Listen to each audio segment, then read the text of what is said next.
El 1 de enero de 1959 y los meses siguientes fueron días luminosos para la mayoría del pueblo cubano. La ciudadanía se sumó a la revolución sin que se dieran cuenta que el entusiasmo colectivo establecía una cortina de humo sobre los verdaderos propósitos de los líderes del proceso. El establecimiento de un régimen totalitario, un tipo de dictadura sin precedentes en el hemisferio, hacía posible que la educación, la información y los derechos ciudadanos quedaran sometidos a la voluntad de quienes detentarían el poder de manera absoluta por décadas. En el año 1981 fui a trabajar a la zona de Manicaragua, precisamente a una escuela que está a escasos metros del lugar donde Porfirio Guillén tuvo un combate y donde cayó muerto en combate. Y cuando iba a hacer labores de maestra que tenía que llevar los alumnos al campo, empecé a enterarme con algunos campesinos que vivían por allí que allí había ocurrido algo terrible, que había sido, que allí hubo una batalla tremenda. Y entonces empecé a preguntar y algunos no me querían hablar, otros me daban datos muy breves y otros me decían, no, yo no quiero decirte nada porque ya por esas razones fuimos mis padres y yo a vivir a los pueblos cautivos. Los estudiantes, particularmente los universitarios, siempre jugaron en la política cubana un rol muy importante. En 1933 fueron los principales gestores de un proceso que terminó con el régimen del general Gerardo Machado. En la década del 40 protagonizaron huelgas y en los 50 enfrentaron el régimen del general Fulgencio Batista.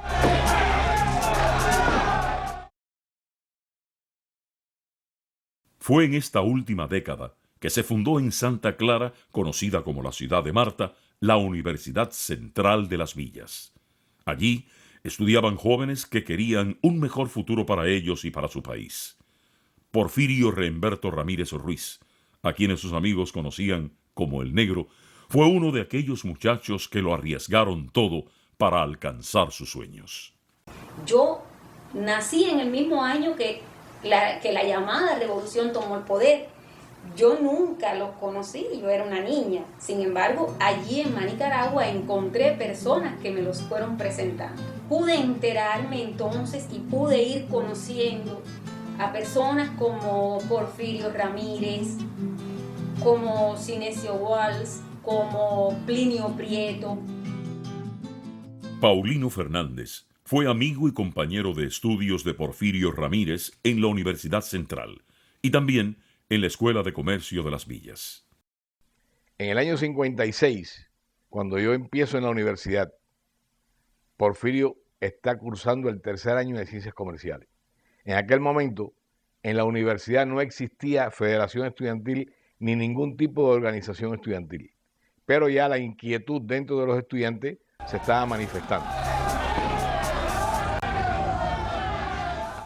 En las pocas reuniones que fuimos en el año 56, siempre se destacó la figura de Porfirio, aun cuando estuviese sentado en el fondo de un aula y sin hablar.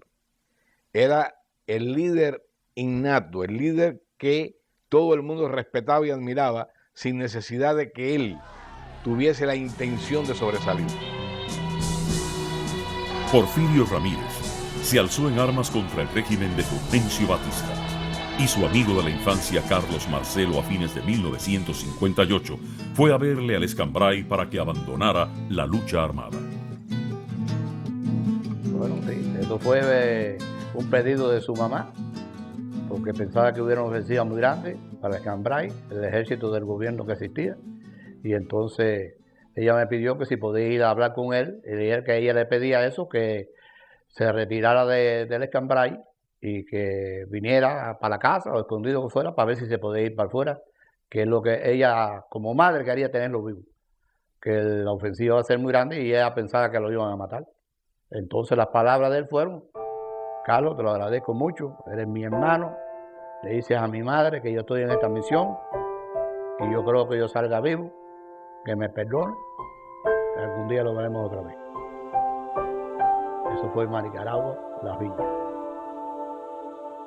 Roberto Jiménez trabajó estrechamente con Porfirio Ramírez en la constitución de la Federación Estudiantil Universitaria durante su presidencia de la FEU y posteriormente en la lucha contra el régimen castrista.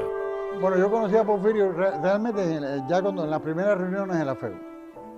Siempre fue una persona muy jovial, de un carácter muy fácil, aunque era de pocas palabras. O sea, no era un individuo de discurso.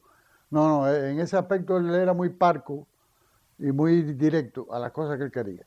Pero en el trato personal, una persona muy jovial, un cubanazo, como dijéramos, y que a todo el mundo le caía bien. Y por eso se ganó, por eso y su valentía y su conducta, siempre estaba buscando lo mejor para, en ese caso, la universidad, para la universidad, como lo había hecho para Cuba.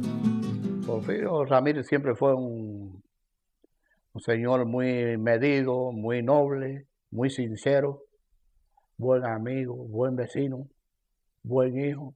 Amparo Posada, viuda del dirigente de la organización auténtica y comandante del ejército rebelde, Plinio Prieto.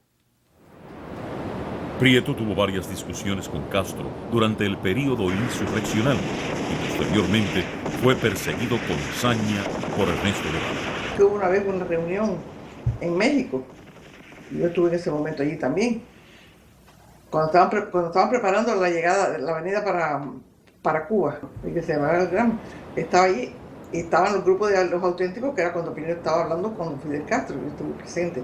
Entonces hubo una discusión. Y entonces Plinio le dice a Fidel, el problema es que tú no dejas a tus hombres hablar y poner sus ideas. Nuestra gente está, todo el mundo hablando. Y tú tienes derecho a hablar de lo que se va a hacer. Bueno, Porfirio baja de la Sierra del Escambray en la lucha contra Batista con los grados de capitán. Al llegar, ya él estaba en la universidad desde antes, en ciencias comerciales. Cuando regresa, poco a poco se va integrando a la vida civil. En esos primeros meses del 59 nos damos a la tarea de preparar a la mayor rapidez posible la Federación Estudiantil Universitaria. Y acordamos que a principios del 60 se producirían las primeras elecciones. Se crea la FEU, que no existía hasta ese momento, y Porfirio, primero es presidente de Ciencias Comerciales, y después presidente de la FEU por aclamación prácticamente, votación, pero vaya, mayoritaria, abrumadora. Porque definitivamente era un líder natural, una persona que todo el mundo confiaba en él y había que confiar en él, porque había razones para eso. Era el líder que realmente conjugaba cosas que no son fáciles de conjugar. El ser afable, el ser amistoso, el ser un cubano alegre y a la vez ser el hombre que imponía el respeto, no con ningún tipo de imposición coactiva, sino que imponía el respeto con una sonrisa en los labios. Que era un señor del campo, nació del campo, estudió y trabajaba actualmente cuando se alzó con su mamá, que era viuda, en la vaquería que tenía. Se levantaba toda la madrugada a las 4 de la mañana a ordeñar vaca. Cuando Plinio, después de ciertos problemas que hubo, salió de Cuba y regresaba con un cargamento de armas y llegó a La Habana. Cuando él llegó fue cuando Fidel Castro había cogido el poder. Y llegaba a La Habana. Primero Plinio lo habían dado por desaparecido. Yo lo estuve buscando por todos los cuarteles y no lo encontré. Hasta el día 6 de enero